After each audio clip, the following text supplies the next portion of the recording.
Hi everyone, my name is Mark Joshua Disalor and I'm a student from SHS San Nicolas 3, Bacor, Cavite.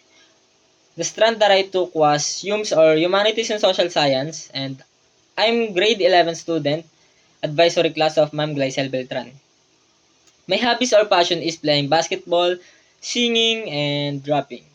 And I was also a honor student back when I was in grade 3 in Molino Elementary School.